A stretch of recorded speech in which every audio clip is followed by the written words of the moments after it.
One person dead, 3 people arrested, and at least 5 crime scenes. Police try to unravel an overnight shooting in southeast Calgary. Plus, the Premier is added to the list of recall petitions. I support every single one of my MLAs, and I know that they are doing great work in their ridings. 21 Alberta MLAs now caught up in a swelling protest movement. And adopting a family this Christmas. They get $125 in gift card value per person in the household. How you can help others in need enjoy the holiday season. CTV Calgary, local breaking news with Tara Nelson. Hello and thank you for joining us. One man is dead after an early morning shooting in the southeast. The investigation sent officers to several Calgary communities and even outside of the city. 3 people are in custody, but police are still piecing it all together. Jordan Canigan reports. An SUV riddled with bullet holes in several blocks of this southeast neighborhood taped off for a suspicious death. Police were called to Ogden for the gunshots shortly after midnight Wednesday. A man was found dead on the sidewalk across the street from an elementary school. It's an investigation that sent officers all over. The damaged SUV found along 20A Street Southeast, blocks away, a man dead on 20th Street. A shattered fence nearby also connected to the shooting. Across the city, a vehicle in the southwest is found near Nation. 1 person was arrested there, and the tactical team was called to the community of Palliser. 2 people were taken into custody from that scene, though their involvement in the shooting is unknown. A motive is also unclear, and investigators in Ogden marking out shell casings and speaking to neighbors. Police believe the shooting was targeted. And Jordan joins us from Ogden tonight. Jordan, Calgary police also received help from officers outside of the city. Tara, as if the spread out scenes inside the city weren't enough, the investigation also spilled onto Nation, and police there helped Calgary officers search for a vehicle of interest and any possible suspects. Now, the scene here in Ogden was so big that the elementary school was actually closed for the day. The man's body and the shot-up SUV right across the street from the elementary. Now, no charges have been announced as of yet, and an autopsy is scheduled for tomorrow. Tara? Okay, Jordan Canigan reporting. Jordan, thank you. A 12-year-old boy accused of attempted murder against his own brother has pled guilty. According to the agreed statement of facts, the boy was at home with his 7-year-old brother. The older boy stabbed him 9 times, then went outside to wait for his father to return home.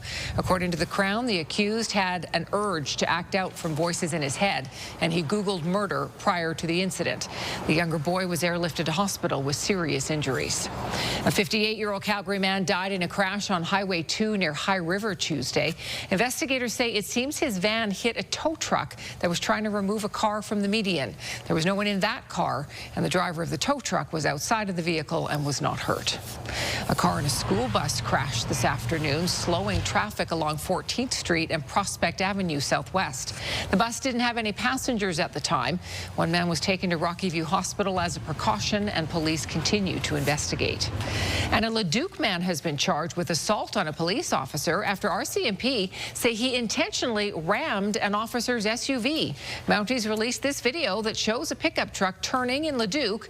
Moments later, that truck ended up in the ditch with an RCMP cruiser. Police say the driver then tried to get away, but the officer managed to arrest him. Well, we have told you before about the online sextortion network 764 targeting youth, including here in Alberta. Today, Canada became the first country to list that group as a terrorist entity. The government gave the new designation to 4 groups, so that includes 764, white supremacist organizations Maniac Murder Cult and Terrorgram Collective, and ISIS affiliate Islamic State Mozambique.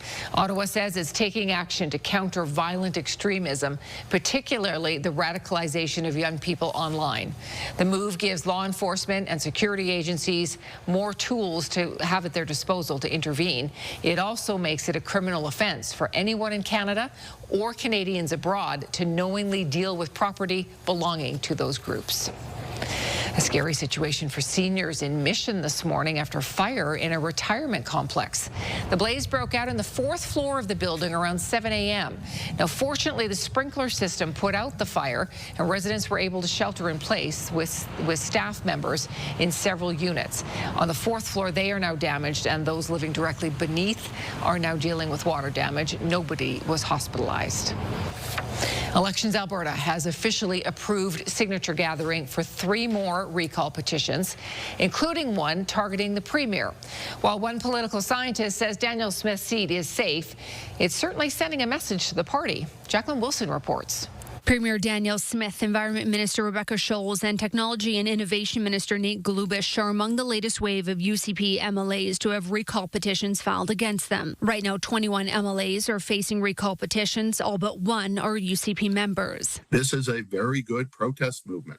The government has removed a lot of different ways for protesting, but they haven't removed this one, and that's why it's being used. And once one group saw it against one MLA, then they jump forward on another and another and another. For now, Smith said her government is watching the process. What it indicates is that the process is being abused. We've been watching this, thinking that this is not how it was intended. She has suggested her government could rewrite the legislation. Yeah, I think it has rattled the UCP, even though they have yet to make legislative changes. It is clearly bothering them. In a statement to Elections Alberta, the voter behind Smith's petition says that the Premier doesn't live in the Brooks Medicine Hat riding and has shown little effort to understand the people she was elected to represent. Brooks Medicine Hat, they used to call themselves the Forgotten Corner, and they're not forgotten anymore. There are many, many projects that have moved forward in the last number of years that had not moved forward for many years before. Smith's recall petition requires just over 12,000 signatures by March 10th to be successful. To be eligible to sign a petition, you need to have lived in the riding for the past 3 months. Some of the people we spoke to in Scholes' Calgary Shaw riding didn't seem too riled up. No, it doesn't interest me at all. No, we don't care too much. We don't understand why all this is going on. It's just came in our mail. And Jackie joins us now with more on the petitions. Jackie, Danielle Smith isn't even the first Premier that this has happened to. No, Tara, she isn't. She's actually the second. So William Aberhart faced a citizen-led petition. That was in the 1930s, and it was over monetary reform. And interesting, in his case, weeks after that petition, his government actually repealed the Recall Act, and it's legislation that his own government put into place. It'll be very interesting to see what this Smith government does going forward. Now, the one political analyst I spoke with today, Dwayne Bratt, says there's something else that he's watching for, and it's to see if any of these petitions are being started by people who support the UCP. Now, hang on with me as I explain this. It's because if they start these petitions, but then they don't gather any signatures, it essentially means that that MLA is safe and they get to keep their seats. And you're only allowed facing one recall per term, so it essentially secures them. So he said he's watching for that to see, as these petitions and the due dates for them roll in, how many petitions and signatures they actually get. So we'll watch for that. Tara. Interesting. Okay, Jackie, thank you. The province made a last-minute change to its bill regarding citizen-initiated referendums. A new rule required the chief electoral officer to get direction from the justice minister about whether proposals are similar to others within the past 5 years. Gordon McClure pointed out it could harm the trust Albertans have in the independence of Elections Alberta. The justice minister has removed that requirement. Independent MLA Peter Guthrie is now leader of the Alberta Party. In the summer, Guthrie and fellow former UCP MLA Scott Sinclair announced their intentions to join the Alberta Party and then rebrand it as the Progressive Conservatives. Premier Smith and the UCP have pushed back with legislation that restricts the names that political parties can use in Alberta, including Conservative. Early this morning, the UCP government passed a bill using the notwithstanding clause to protect 3 laws governing transgender youth. Miriam Valdez-Carletti has reaction and what it may mean for trans youth in our province. This is Luce Evans today, 3 years after receiving upper body surgery when he was a teenager. He's continued with hormone therapy since becoming an adult. And he's the most confident and happiest person that he could be. Really, like it was such a night and day change for him. Receiving gender-affirming health care is something other trans youth will no longer be able to receive in Alberta. Bill 9, Protecting Alberta's Children Statutes Amendment Act 2025 is now read a third time. Early this morning, the UCP government passed the third and final reading of Bill 9. It invokes the notwithstanding clause to prevent legal challenges to the transgender laws. We just use the notwithstanding clause to make sure that this isn't overturned by the courts, because we feel as a government we're the ones that are responsible for the people on this. Those laws control names and pronouns in school, ban transgender girls from participating in amateur female sports, and restrict gender reassignment and puberty blocker use for people under 16. My heart just drops for people who are going through this now, because when you're a parent who is seeking medical help for your child, you're going to go to the ends of the earth to find it. An LGBTQ2S+ advocacy group is midway through challenging those transgender laws in the court. The group says it will continue that challenge, saying the use of the notwithstanding clause shows it has a strong legal case. What it says to me is that the Premier doesn't actually believe that there is evidence to support her case in court, and so she's relied on this extreme measure. And we need to fight it as much as we can. We just do. Bill 9 marks the fourth time the province has used the notwithstanding clause this session. It will override sections of the charter for up to 5 years. Miriam Valdez-Carletti, CTV News, Edmonton.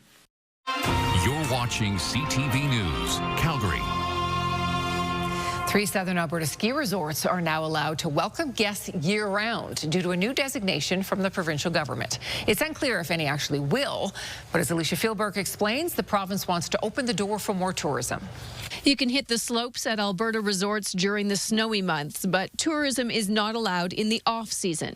The province wants to change that and has now designated Castle, Fortress, and Nikiska Alberta's first all-season resort areas. These 3 all-season resort areas have the potential to create 24,000 new jobs, $3.6 billion in GDP, and $4 billion in visitor spending. Resorts with the new designation can pitch proposals to expand tourism into the summer months. We're expecting mountain biking, zip lining, authentic Indigenous opportunities as well. 1 in 3 international travelers come to Alberta seeking an Indigenous tourism experience. These all-season resorts are prime locations to meet that demand. The newly designated resorts are considering their options to learn how this announcement may affect Nikiska and how Fortress might reimagine the space sustainably. Castle says whether it puts forward a proposal or not, they appreciate the government recognizing the incredible potential of all-season resorts. British Columbia already uses the all-season model at some resorts, including Whistler Blackcomb, which also attracts Alberta tourists. $1.2 billion of Albertans' money is traveling across the border to spend throughout the visitor economy in BC. I think the objective here is to develop product within Alberta that Albertans can use all year round, not to mention international visitors. Alberta's government says the new designation will maintain environmental standards. Wildlife advocates want clear framework and public consultation before areas are designated. Albertans need to do their best to ensure their government is accountable to them. Public lands are for the public, they're for the people. We shouldn't see them privatized at our expense. The province says other resorts will be considered for all-season designation. Alicia Fieldberg, CTV News, Calgary. The province has now established an all-season resort branch of the Ministry of Tourism and Sport, which will review proposals and ensure that they meet requirements. That includes public and Indigenous consultation and adherence to environmental standards. Well, snow and cooler temperatures are on the way. Danielle is here with us, so how soon? Okay, so be prepared for a huge cool down tomorrow. What I'm talking here is your biggest coat is what you're going to need, because wind chills will be in the mid to high 20s. All right, I'll throw that out there for the right off the top here. 3 degrees is the temperature right now at the airport. Winds are calm. Today's high was 8 degrees. So hard to, really fathom that tomorrow will be quite the day we're going to have. Now, we're looking at kicking this off with a bit of freezing rain late in the evening hours. So keep in mind, while we're also looking at all of that freezing that's melted today out there and those icy spots, also we're going to add some freezing rain to this. Then we're going to switch over to snow as we dip below freezing late in the evening. Overnight, we're looking at about 2 to 4 centimeters of snow that will carry into tomorrow morning and then clear out in the afternoon. But if you can see your wind chill values, minus 27 in the morning and minus 25 to 27 in the afternoon with that lovely wind chill, Tara. Okay, Danielle, thank you. A lot of Canadians are worried about Christmas costs, but their main concern isn't actually affording presents. We'll tell you what's at the top of the list. And this isn't the kind of crash you expect to see on a highway. An airplane touches down. Those stories are just ahead. Bro, I have chops, I swear. A small plane crash landed right on top of a moving car on a busy Florida highway. The aircraft then hit the median and skidded to a stop.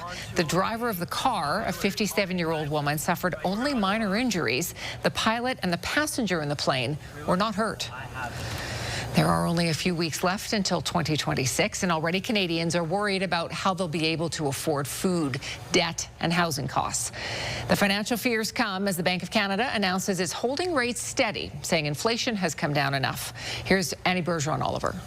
The malls may be busy, but this year many Canadians are focused less on presents and more on presents. Me and all my friends make gifts for each other, and I feel like that makes it so much more lasting, and it's not like a cost worry thing in the holidays. This holiday season, economic anxiety is high. According to a new Nanos report, 42% of people rank grocery prices as their top financial concern.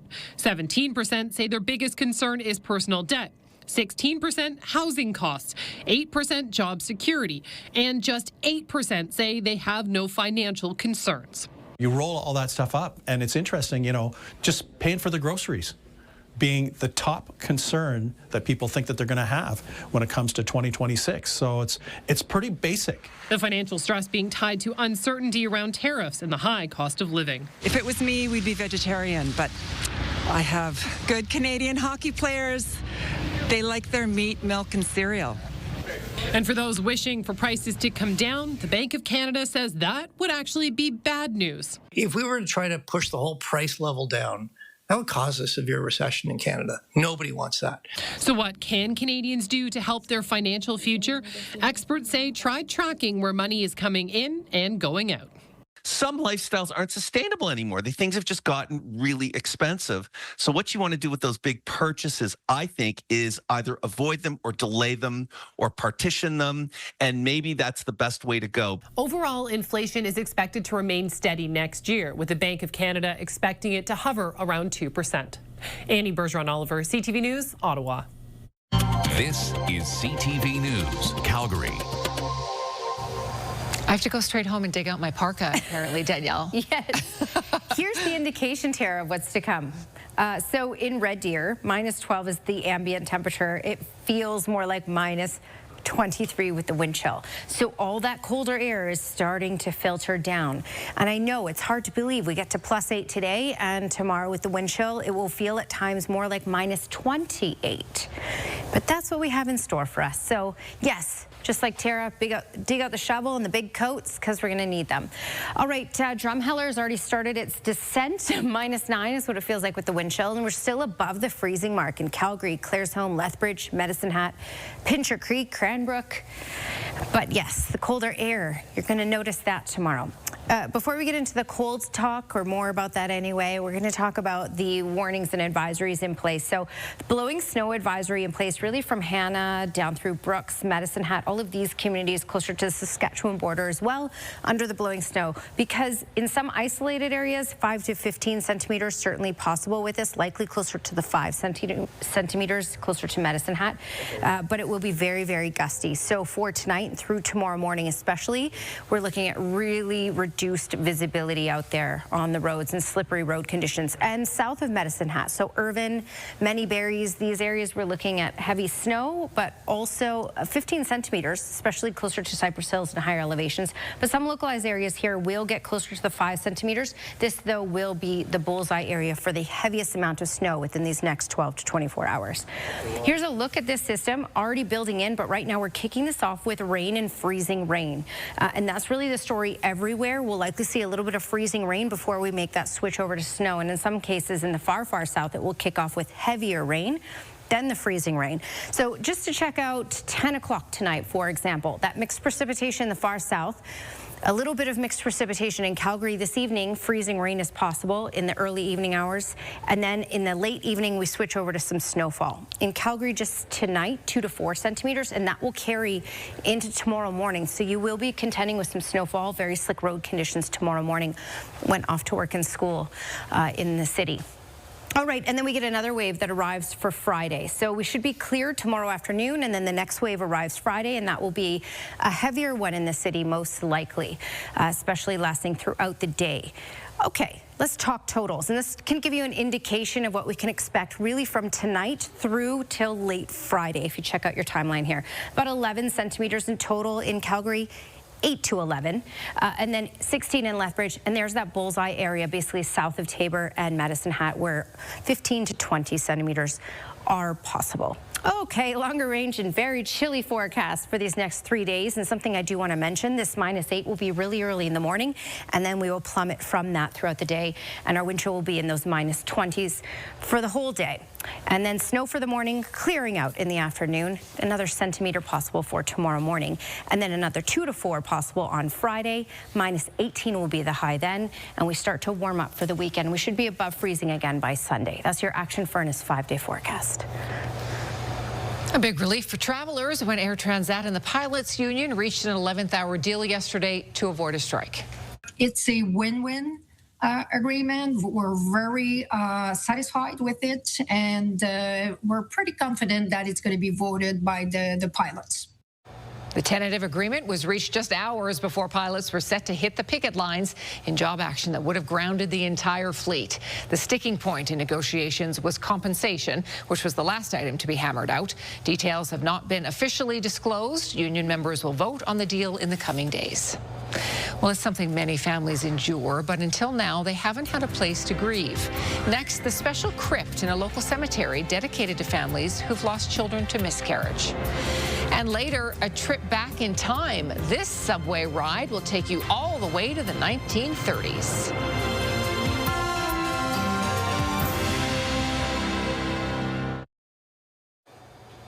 A new project is offering some families in our city a permanent place to grieve. A first-of-its-kind crypt will give parents an opportunity to bury their miscarried babies and a network of support that can help them process the loss. Tim Brooke explains.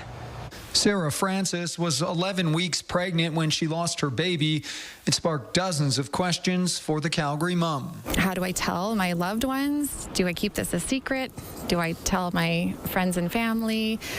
There's just a lot to work through, a lot of fears, a lot of shame. Francis says the city offered few options for a burial, so she temporarily laid her child to rest in her backyard while she looked for a more permanent solution.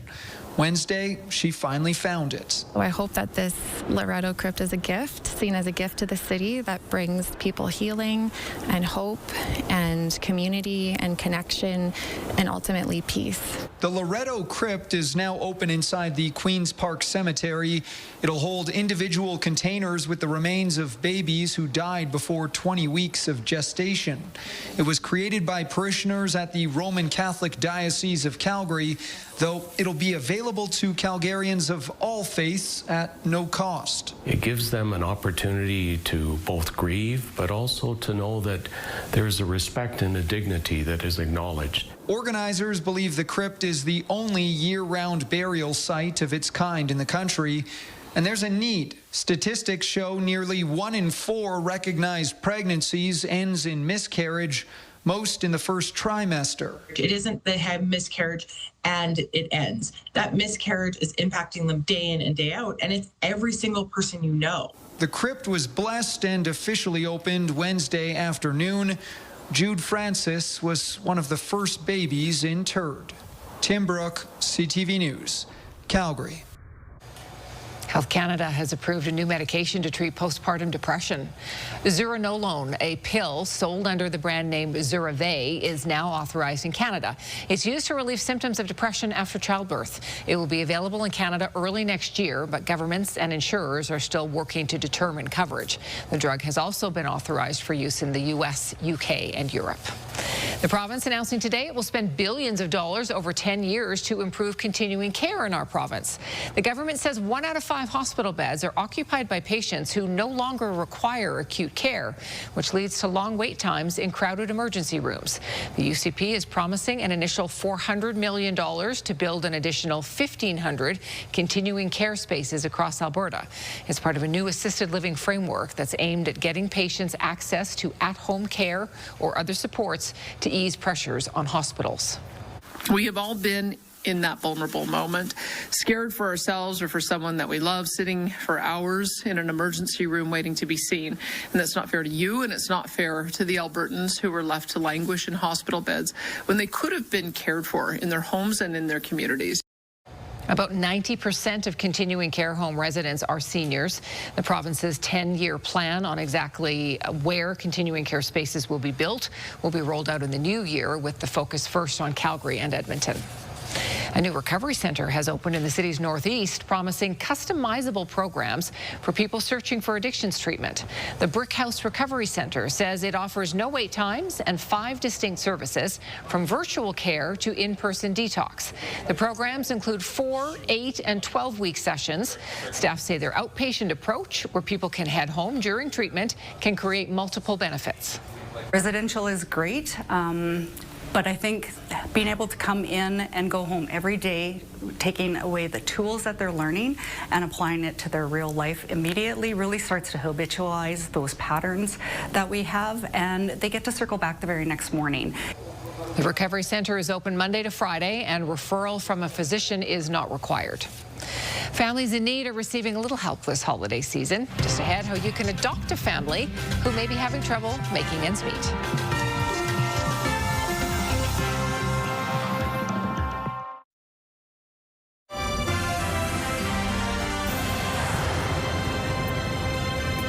Calgary Charity is trying to bring a little Christmas cheer to families in need this holiday season. Closer to Home has an Adopt a Family program that provides gift cards to help out with expenses, but it relies on donations to purchase those gift cards. And this year, the agency is hoping to help 800 families. Here's Kevin Fleming. Christian just turned 1 on December 6th, and last year Stephanie Visson and her family were in the Adopt a Family program that she says made all the difference. It was very nice, very good. There was a lot of present. I didn't prepare before that, go with him to the hospital. Yes, the kids was very happy. Visson has 2 other boys, 6 and 10 years old, and her husband works in construction, but she says it's slow this time of year. He tried to work right now what he has, like to make money to keep the rent, because I move in different place and I was a little tough. Freya Botan has heard many similar stories. She's responsible for helping families when they're in crisis. There's various situations. It could be lack of support. It could be also looking for jobs.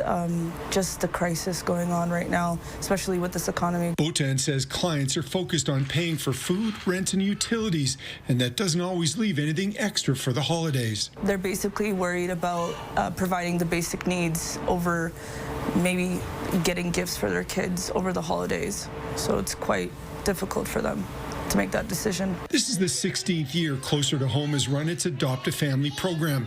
It started with 52 families in 2009 and is now up to 800. When a family gets registered for Adopt a Family, we give them gift cards rather than physical gifts. It allows them to go out and empowers the caregivers and parents to go and purchase the items that their family needs most. So it could be things like basic necessity items, winter clothing. With this snap coming, we know there's a big need. Sarah Ann Taylor says you can adopt an entire family or simply make a donation that will go toward helping families in need this holiday season. Kevin Fleming, CTV News, Calgary. The charity would like to have all the donations in place by December 15th so that families can receive the gift cards in time for Christmas. We've posted more information about the Adopt a Family program on our website.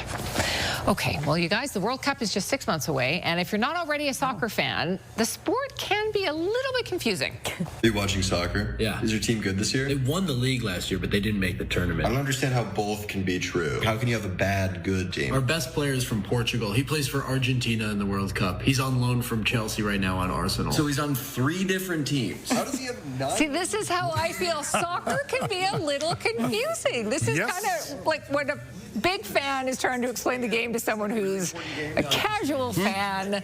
There's a lot to wrap your head around, from like when they play, who they play for. Playing for so many different things. Yes, in different seasons, and what's a tournament and what. I feel like if you know Messi and Ronaldo, you're probably okay for a little bit. Or at least you can pretend you know more. Yes. You can throw those names into the conversation. Yeah. Well, we're going to crash a wedding next of a couple who tied the knot where it all began. We canceled the class, but everybody that was coming to the class came to the wedding.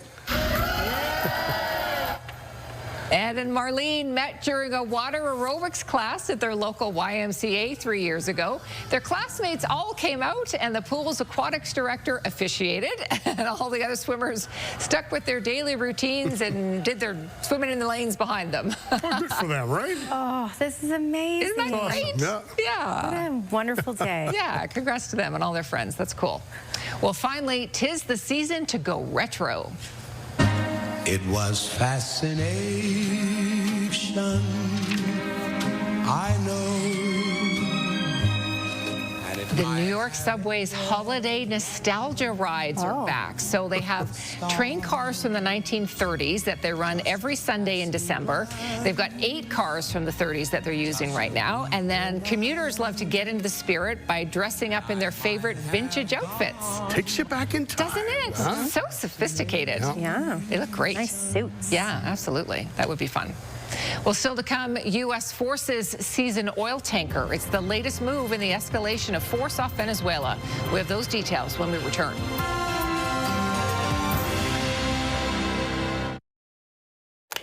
All right, here's your Skywatch weather camera, and it's a stunning evening. We have mild temperatures considering this is the middle of December. So it's warm, the winds are calm in the city. Don't wear your best shoes because things are pretty slushy out there. It's a total game changer tomorrow. It will not be warm tomorrow. In fact, tomorrow will be one of the coldest days out of the next 10 days. And your wind chills will be in the minus mid to high 20s. So your biggest, thickest, warmest coat for your day tomorrow, and very quick dog walks. All right, 2 degrees in Calgary, but check out just up in Red Deer with the wind chill, it feels more like minus 23. So the cold air is really starting to filter in. It will be a drastic change for us, especially because today in the city we had a high of 8. It's 7 in Lethbridge right now, 1 in Medicine Hat. Snowfall warning in place, about 15 centimeters possible for some localized areas, especially higher elevations south of Medicine Hat. And then to the north, still heavier snow at times tonight and through tomorrow morning, but also very strong winds. So snow, blowing snow, reduced visibility, especially here, but that's possible anywhere in the south tonight through tomorrow morning, Calgary included.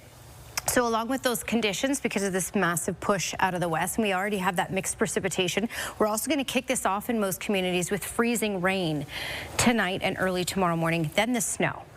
All right, your 24-hour forecast brought to you by Action Furnace Fixed Right, where it's free. And again, that freezing rain to kick things off later this evening, then switching to snow. 1 to 2 centimeters possible tonight, another centimeter in the morning, and then that clears out, but the cold will not. We have wind chills in those minus 20s throughout the entire day. Just a quick look at temperatures in and around. 6 in Salmon Arm for tomorrow. So Tosi in BC, much cooler in Edmonton, minus 21 will be the high.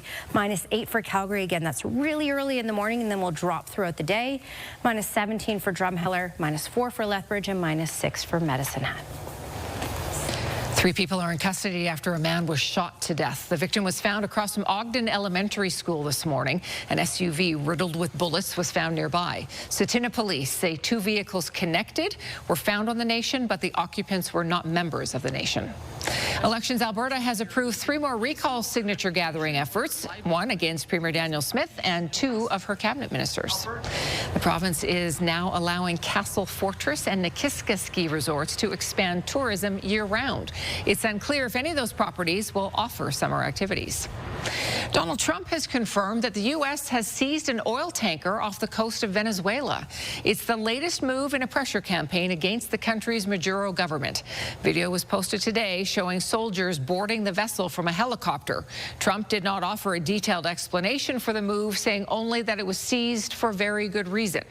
The White House was undertaking a large military buildup in the Caribbean and launched controversial deadly strikes against boats that it claims were trafficking drugs to the U.S. Maria Corina Machado, Venezuela's opposition leader, was awarded the Nobel Peace Prize today, and in her absence, her daughter stepped in to accept. Ana Karina Sosa Machado was met with applause during the ceremony at Oslo City Hall when she received the award. She also read her mother's acceptance speech, which was dedicated to the political prisoners and human rights advocates fighting for democracy in Venezuela. Machado was banned from running for office last year and was forced to live in hiding. Now that Kirsten Hillman, Canada's ambassador to Washington, is stepping away, the focus is on who will replace her. Hillman leaves pretty big shoes to fill during the most pivotal trade negotiations this country has seen in a generation. Here's CTV's senior political correspondent, Michael Couture. She's been a remarkable ambassador. She handled herself very well in some very difficult circumstances, and wish her all the best. Kirsten Hillman announced she will be stepping down in the new year, adding the move was first discussed when Prime Minister Mark Carney came into office. And exceptional public servant, we're all in her debt, and I just want to thank her again for her contribution. Hillman leaves as trade talks around sectoral tariffs like steel and aluminum remain stalled, and the official review of CUSMA is months away. I think it's important that we have someone in place that is going to be here through the conclusion of those discussions. Are you considering Mark Wiseman as a replacement? Sources tell CTV News Mark Wiseman will likely be named the next Canadian ambassador to the U.S. He's held a number of senior roles at asset management firms and was chair of the Century Initiative, whose stated mission is to triple the population of Canada to 100 million people, a policy that is designed to profit multinational corporations by driving wages down and housing costs up. The policy that the member across refers to has never been and will never be the policy of the Government of Canada. No matter who is chosen, a former policy advisor to Justin Trudeau on Canada-U.S. relations says the role requires someone who can engage with all stakeholders. That's a major part of the role, not just from the business community, but from civil society, labor leaders, others, to make sure that their interests and concerns are represented in talks with the U.S. With Hillman's departure in the new year, the Prime Minister says her successor will be named in the coming weeks. Mike Couture, CTV News, Ottawa. As we mentioned earlier, the Bank of Canada held the key lending rate at 2.25% today. BNN Bloomberg's Marilla Fernandez now with the reasons behind that decision.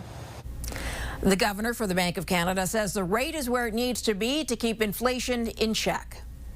Tiff Macklem had hinted the rate would stay the same in October.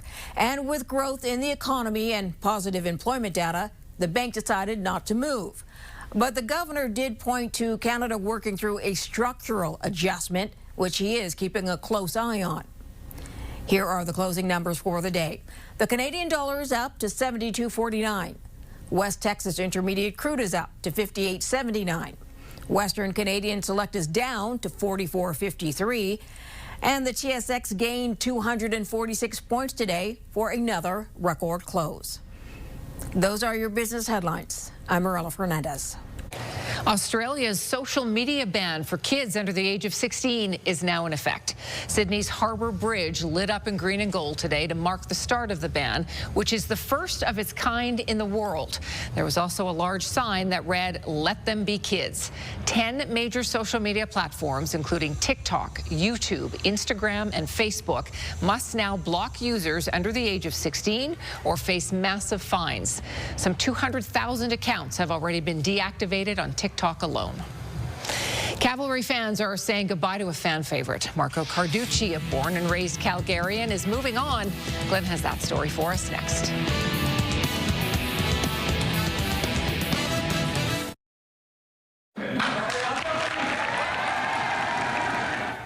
Italian food is known and loved around the world. Now it's official. UNESCO has added the preparation and eating of Italian food to the world's cultural heritage list. The ruling, passed down today, is being hailed as a victory in Rome. Pizza, pasta, and risotto are more than just food. They are now a protected slice of history and culture. Another Italian favorite, Marco Carducci, shocked soccer fans this week, announcing he won't be back with the team. Glenn is back with us, and Glenn, he's going to be hard to replace on Cavalry. Tara, Carducci is the captain of the team, one of the best goalies in the CPL. But after 7 seasons with the club, Carducci says it's time for a new challenge. Set and what a save for Marco Carducci! Marco Carducci was one of the first signings Cavalry FC made. He spent his entire 7-year CPL career with the Cavs. But with mixed emotions, he says it's now time for him to move on. Obviously, my time with this club has been really special, and I knew that. But to kind of have that fed back to me from so many people was really special. But yeah, it was obviously a big day. It was an emotional day, and I felt the love. So it was you know, a little bit of a weight off my shoulders in terms of having the decision go public. Carducci is a born and raised Calgarian, and playing for his hometown team was a dream come true. But at 29 years old, he wants to try something new. Yeah, it was just the right time for me to move on, and I appreciated that the club respected that. And like I said, just looking forward to a new challenge, a new chapter in my career. Carducci isn't sure where he's going to end up. He's going to weigh all of his options and then make a decision. Don't know what that looks like just yet, but we're in talks. There's a few different things in the works, and for me, it's just about making the best decision for myself. And again, there's more than just the on the field that is part of that. It's also an opportunity for a new chapter, a new journey. Your first time ever, Jensen will shoot. Save. Carducci's had a lot of great highlights playing with Cavalry. He earned 2 Gold Glove Awards, led the team to a CPL Shield as regular season champs in 2023, and of course, winning the North Star Cup as CPL champs in 2024. As great as those memories are, connecting with the fans is just as big for Carducci. I'm a Calgary boy. To have been able to play here for 7 seasons, to have captained the side for the last 3, and just hearing, you know, some of these memories of, you know, my kid is a goalkeeper now because of you, or you came out to this practice, and that was really heartwarming for me to remember those moments.